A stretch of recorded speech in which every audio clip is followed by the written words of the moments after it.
আজ 15 ফেব্রুয়ারি রবিবার পটিয়ায় হজরত মকবুল শাহ রাদিয়াল্লাহু আনহু এর ৮২তম বার্ষিক ওরস শরীফ মহাসমারোহ অনুষ্ঠিত হবে। ওরস উপলক্ষে দিনব্যাপী নানান কর্মসূচি গ্রহণ করে ওরস মাদ্রাসা পরিচালনা কমিটি। দিনব্যাপী নানান কর্মসূচির মধ্যে রয়েছে খতমে কোরআন, খতমে গাউসিয়া, জিকির, কাওয়ালি গান ও খাজা গান, শেমা মাহফিল ও রাতে মিলাদ মাহফিলে আখেরি মোনাজাত শেষে ভক্তদের মাঝে তবারক বিতরণ করা হবে।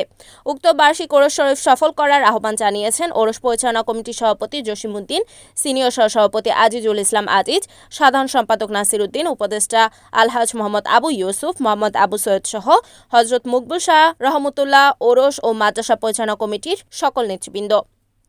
আগামী 15 ফেব্রুয়ারি হযরত মকবুল শাহ রহমতুল্লাহ আলাইহির বার্ষিক ওরস শরীফ অনুষ্ঠিত হতে যাচ্ছে। এটা আসলে হওয়ার কথা ছিল যে 11ই ফেব্রুয়ারি, কিন্তু নির্বাচনের কারণে আগামী 15 ফেব্রুয়ারি অনুষ্ঠিত। এই অনুষ্ঠানের জন্য সর্বপ্রকার আয়োজন সম্পন্ন করা হয়েছে। ইনশাআল্লাহ আমরা